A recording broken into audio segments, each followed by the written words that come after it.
माँ की बातें। श्री सुरेंद्रनाथ सरकार से वार्तालाप।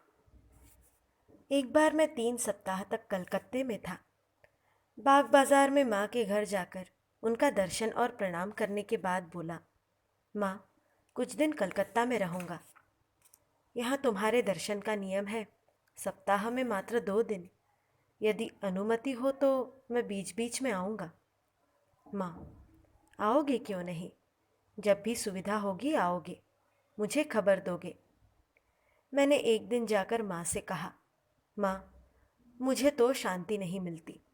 मन हमेशा चंचल रहता है, काम भाव नहीं जाता। यह बात सुनकर माँ एकटक दृष्टि से मेरी ओर बहुत देर तक देखती रही, कुछ बोली नहीं। माँ का चेहरा देखकर मुझे बड़ी आत्मग्लानि हुई।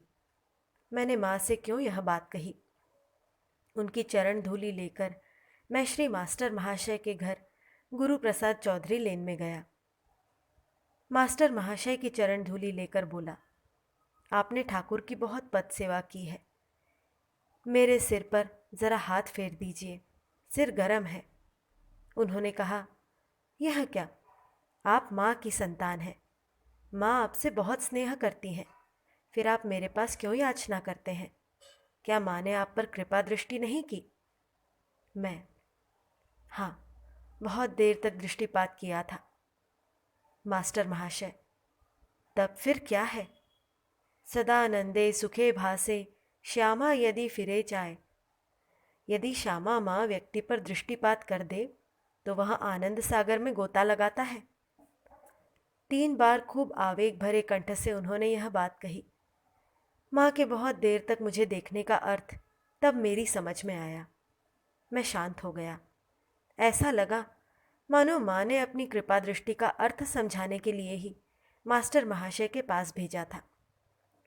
एक दिन सुबह मैं अपनी पत्नी और एक पुत्री को माँ के पास ले जाकर बोला, माँ, ये लोग तो हमेशा नहीं आ सकते।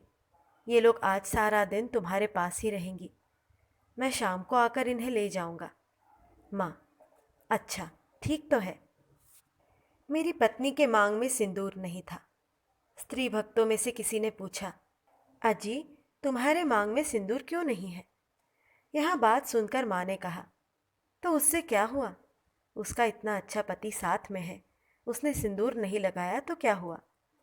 यह कहकर माँ ने स्वयं उसके मांग में सिंदूर लगा दिया।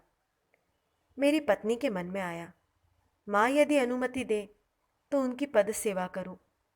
माँ ने कुछ देर बाद उससे कहा, आओ बहू, मेरे शरीर में और सिर पर तेल लगा दो। तेल लगाने के बाद कंघी से बाल संवारते समय उसकी इच्छा हुई, यदि ये कुछ बाल लेने की अनुमति दे तो ले लो। माँ ने स्मित हास्य से स्वयं ही कहा, ये लो बेटी। तत्पश्चात कंघी में उलझे बाल को निकालकर माँ ने उसके हाथ में दिया। एक स्त्री भक्त ने पूछा, यह बहू कौन है माँ?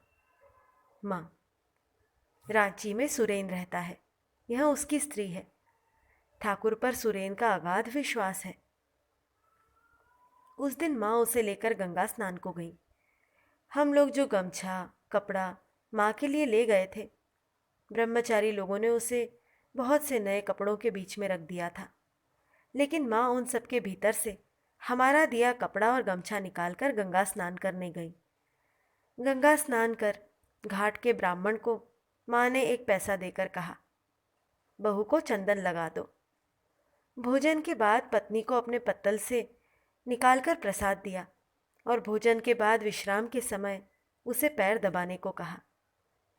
मेरी लड़की एक कंबल पर सोई थी, उस पर उसने पेशाब कर दिया।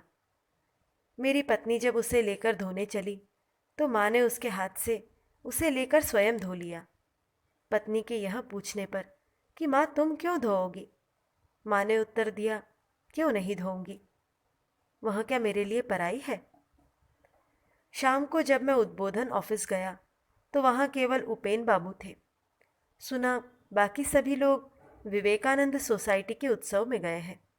मैं स्वयं ही ऊपर माँ को प्रणाम करने गया तो वे बोली, देखो, आज लड़कों में से कोई नहीं है, भक्तों के दर्शन का दिन है, तुम आज सबको बुला बुला कर लाओगे और प्रसाद दोगे। कुछ देर बाद मैं भक्तों को बुला लाया और प्रणाम के बाद उन्हें प्रसाद वितरण किया। क्रमशः भक्तगण चले गए। माँ ने कहा, आज तुम मेरे घर के लड़के हो गए, सभी को बुला लाए, प्रसाद बांटे। मैं, क्यों, मैं क्या तुम्हारे घर का लड़का नहीं हूँ? माँ, हाँ, हो क्यों नहीं, तुम मेरे अपने लड़के हो। यह कहकर माँ ने मेरी पत्नी से कहा, हाँ बेटी, सभी मेरे लड़के हैं, तब भी किसी किसी के साथ विशेष संपर्क है।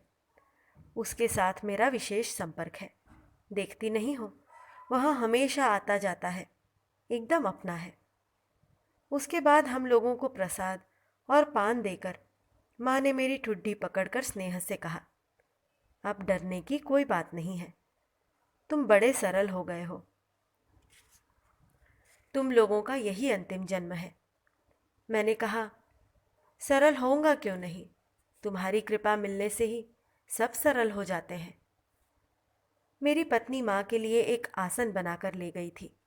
उसे पाकर माँ अत्यंत आनंदित हुई, सबको दिखाती और कहती, आहा, देखो बहू ने कितना सुंदर आसन बनाया है। भक्त के द्वारा दिए एक सामान्य वस्तु को पाकर उन्हें कितना आनंद होता था।